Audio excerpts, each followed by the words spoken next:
si l'humanité était restée seulement en Afrique, elle ne se serait pas différenciée en races. Le continent africain présente une climatologie qui ne justifie pas extrêmement la différenciation raciale. Donc la race est une notion géographique. Et c'est parce que l'Homo sapiens sapiens est sorti de l'Afrique il y a 40 000 ans pour aller peupler l'Europe en particulier, qu'il est entré en Espagne et en France, qu'il a séjourné dans cette région dans des conditions extrêmement dures, parce que c'est pendant la dernière glaciation Würmienne qui a duré 100 000 ans que l'Homo sapiens sapiens est sorti de l'Afrique. Donc c'est parce que cet Homo sapiens est sorti de l'Afrique pour aller en Europe, dans ces conditions très spécifiques, qu'il s'est opéré une différenciation raciale. L'humanité qui est née en Afrique il y a 120 000 ans, en l'espèce de l'Homo sapiens sapiens, cette humanité était nécessairement négroïde, comme vous le savez. Vous savez bien que les organismes supérieurs nés sous la latitude du Kenya, pour survivre dans les conditions de la préhistoire, devaient être nécessairement pigmentés. L'organisme devait être nécessairement protégé du flux des rayons ultraviolets sous la latitude du Kenya pour pouvoir survivre. Donc, l'écran de mélanine est fonctionnel. C'est un bouclier qui protège l'organisme des rayons ultraviolets pour lui permettre de survivre. Et c'est la raison pour laquelle cette humanité qui est née par hasard en Afrique était nécessairement négroïde. En émigrant dans les conditions de la préhistoire pour aller en Europe, elle s'est adaptée à d'autres conditions diamétralement opposées aux conditions de vie de l'Afrique.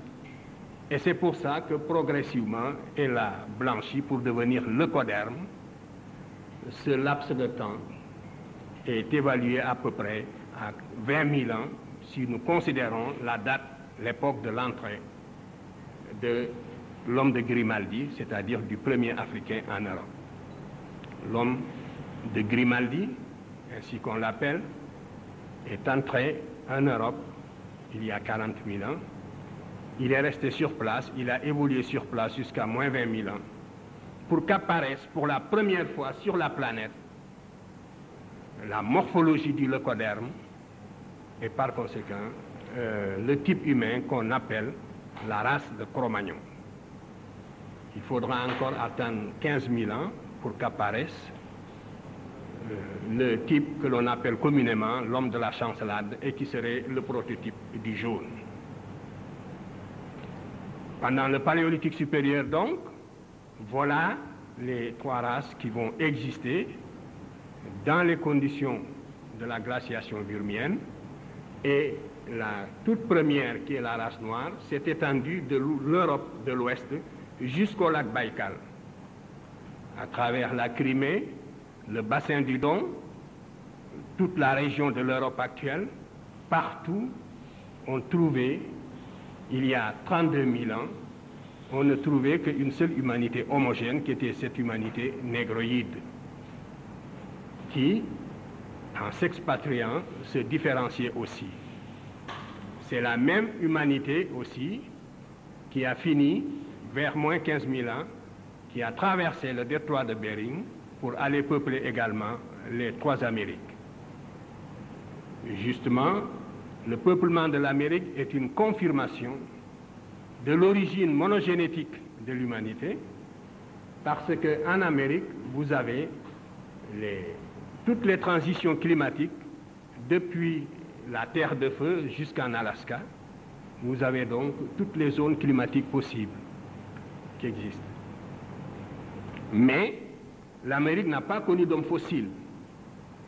Il n'y a pas, par exemple, en Amérique, ni d'Homo erectus, ni d'Australopithèque robustus, ni d'Australopithèque gracile, ni d'Homo habilis, ni d'Homo erectus. Parce que comme je vous ai dit que les trois premières variétés ne sont pas sorties de l'Afrique, C'est tout à fait normal qu'on ne les trouve pas en Amérique, mais l'Homo erectus est bien sorti de l'Afrique et on ne le trouve pas en Amérique. De même, l'homme de Néandertal est sorti de l'Afrique et on ne le trouve pas non plus en Amérique. Donc, nous voyons bien que l'origine monogénétique de l'humanité, qui au premier abord paraissait relativement invraisemblable, est confirmée par l'archéologie préhistorique. Si j'avais le temps, j'aurais parlé de la philosophie qui sous-tend les deux thèses qui s'affrontent aujourd'hui dans le domaine de l'hominisation et de la théorie de l'hominisation.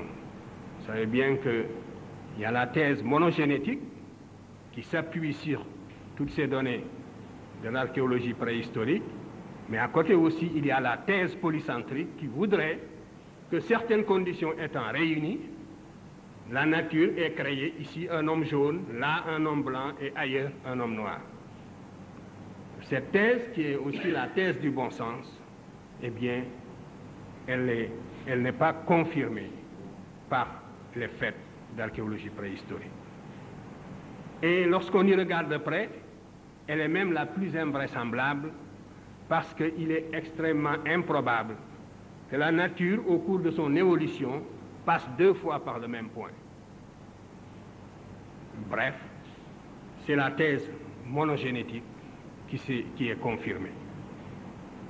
La thèse polycentrique est sous-tendue aussi par des préoccupations, disons, raciales, pour ne pas dire racistes. Tout ce que je vous dis sur l'origine de l'humanité ne doit pas nous inciter à tirer la moindre gloriole, si je puis dire, du fait. Il nous faut seulement considérer que c'est un fait du hasard. Mais si on le perd de vue, on explique l'évolution à rebours que vous disiez, et on enlève l'appétit intellectuel aux chercheurs et aux étudiants. C'est donc le seul intérêt que présente cette thèse, c'est parce qu'elle est conforme à l'évolution réelle, au processus réel d'hominisation, donc elle est conforme à la science, et prendre le contre-pied, c'est donc prendre le contre-pied de la science. C'est voilà donc l'intérêt surtout qu'il faut attacher à cette théorie de l'apparition de l'homme en Afrique. Vous voyez donc qu'au tout début, par le plus grand des hasards, l'Afrique a vu naître l'humanité et le peuplement du reste du monde s'est fait à partir de l'Afrique. Et les hommes qui sont sortis de l'Afrique ne sont pas sortis de l'Afrique les mains nues. Ce sont des hommes qui sont sortis avec toute leur industrie constituée.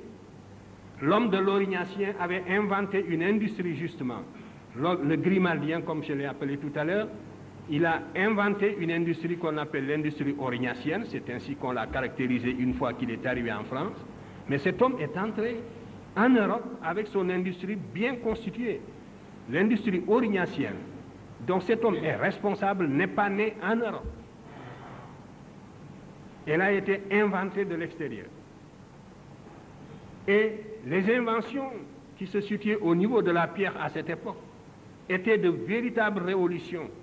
Cela aussi, il ne faut pas le perdre de vue. C'était le sommet du progrès. C'était au moment où l'homme devait affronter la nature, une nature quasi vierge, n'est-ce pas, pour la dompter. Et dans ces conditions-là, qui étaient des conditions extrêmement dures que l'imagination peut à peine aujourd'hui reproduire, les hommes, à cette époque-là, c'est l'Afrique qui a porté aux autres continents.